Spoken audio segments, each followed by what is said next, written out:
कुछ नहीं। आप ये छोड़े, मैं कर लेती हूँ। नहीं, मैं कर लूंगी।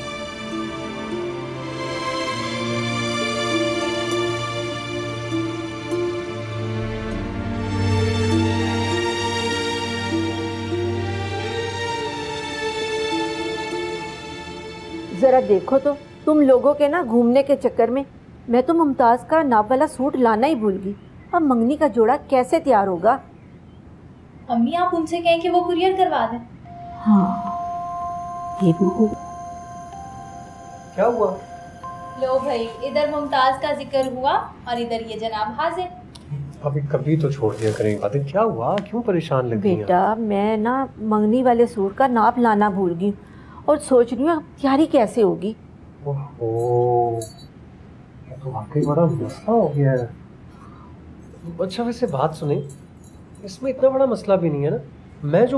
मैं चला जाता हूँ, जाकर नाप का जोड़ा ले आऊँगा मैं। बिल्कुल, मुझे पता था रफीक अब यही कहेंगे। अच्छा चले, आपके पास इस मसले का हल है ना, तो आप बता दें, वरना कैसे आएंगे।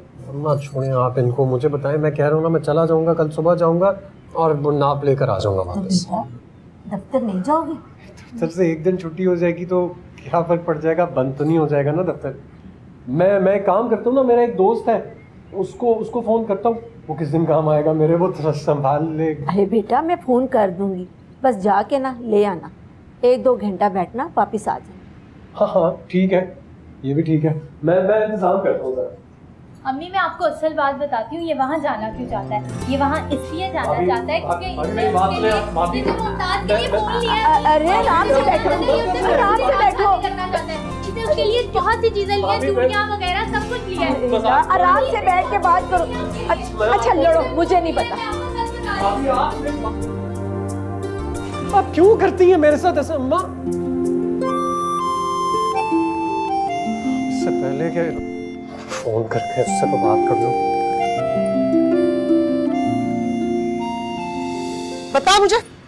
बता मुझे क्या कर रहा था तू शीरे के साथ? क्या कर रहा था? बेशर्म कहीं का। ये रिपोर्ट कार्ड है, क्यों नहीं दिखाया तूने अपने अब्बा को? बताया क्यों नहीं कि तू फेल हो गया? फेल हो गया, फेल हो गया है।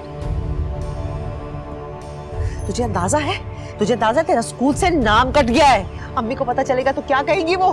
6 महीने की फीसें खा गया तू, फीसें खा गया। हाँ पता तुझे तेरी माँ ने फीस कैसे दी थी? अपना जेवर बेच के दी थी। माँ का जेवर बिकवा दिया इसने। बेशर्म, बेगैरत। बाप का सहारा बनने के बजाय हमारा गलती करता लड़कियों में पड़ गया है। ऐसे बेगैरत होते हैं भाई।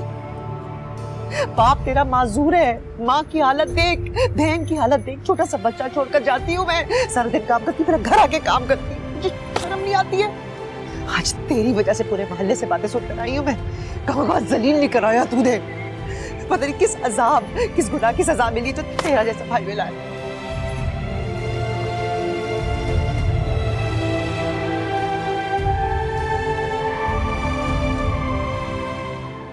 हाँ रशीदा, बहुत याद करती हूँ मैं तुम्हें। बल्कि मोहम्मद हुसैन तो आज ही कह रहे थे, पूछ रहे थे तुम्हारा। हाँ रफीक कैसा बताओ? आए अच्छा, माशाल्लाह माशाल्लाह।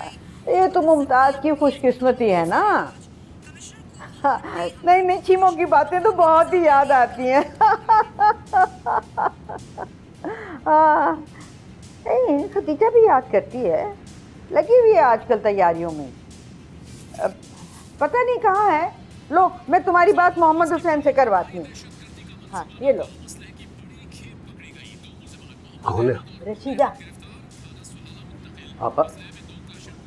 हेलो जी भाई, अस्सलाम वालेकुम। माशाअल्लाह, अल्लाह आप लोग हमेशा ऐसे ही खुश रखे। जी हो रही है तैयारी, दिन तो समझे पर लगा कर उड़ रहे हैं। आपा आज भी ले गई थी मुमताज को दिलाने, पता नहीं क्या दिलाया, अभी तक बताया नहीं मुझे। जी इंशाल्लाह फिर बात होगी। लीजिए मेरी तरफ से खुदा हाफिज, आपस से बात कीजिए। अल्लाह हाफिज। अरे बेटा कैसे हो? खैरियत से हो ना? वो तो पता है। अरे बेटा, वो तो कहीं काम कर रही है, बाद में बात करवा दूंगी। अच्छा रशीदा, अच्छा, खुदा हाफिज। अब देखा, रशीदा भी गिला कर रही थी कि खदीजा बात नहीं करती। अब ऐसी हरकतें करेगी ना तो उसका असर किस पर होगा? तुम्हारी बेटी पर। सब यही कहेंगे कि माँ परवाह नहीं करती। मगर आपा वो तो कह रही थी रात बात हुई है उसकी रशीदा से, बल्कि कह रही थी दिन में भी बात करूंगी मैं समझा शायद आपने बात करा दी हो। वैसे मोहम्मद हुसैन, तुम बिना बीवी के आगे ढाल बन के खड़े हो जाते। जो कुछ उसने करना होता है ना, वो भी नहीं करती। मेरा क्या है, मैं तो शादी करवा के निकल जाऊंगी, भुगतेगी तो तुम्हारी बेटी ना।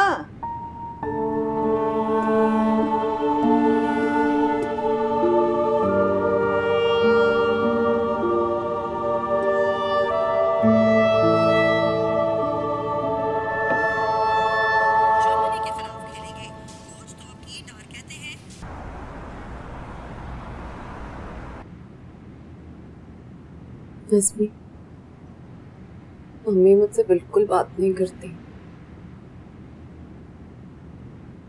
कभी कभी तो हूँ हाँ भी नहीं कहती। साथ खाना खाने बैठूं तो उठ के चली जाती है।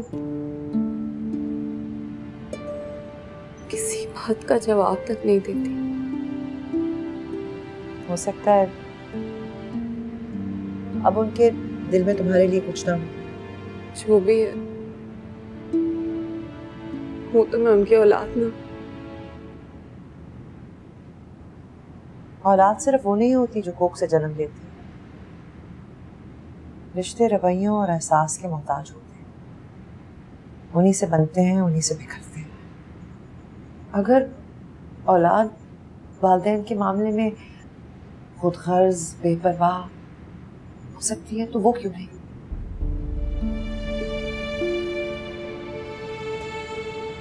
कैसे माफी मांगू उनसे?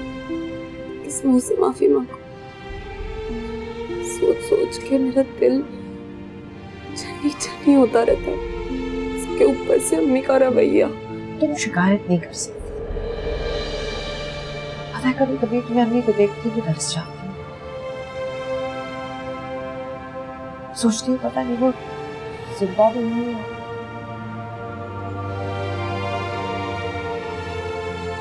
दिल जाता है जोर से पकड़ूं, उन्हें झकझोरूं, महसूस करूं।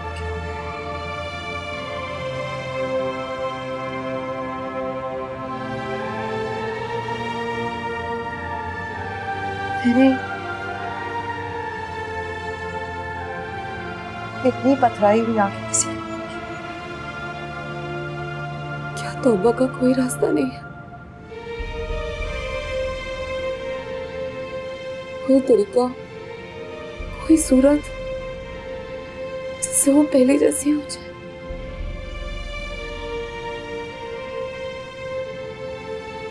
पहले जैसे वो हंसती, बोलती, कहानियां सुनाती थी। कितना दिल चाहता है कि अम्मी मुझे प्यार से देखे, गले लगाए।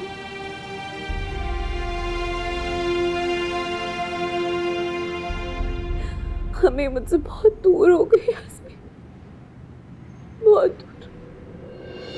कहीं ना सवेरे मिले, मिले तो अंधेरे मिले, बुझे हैं निगाहों के दिए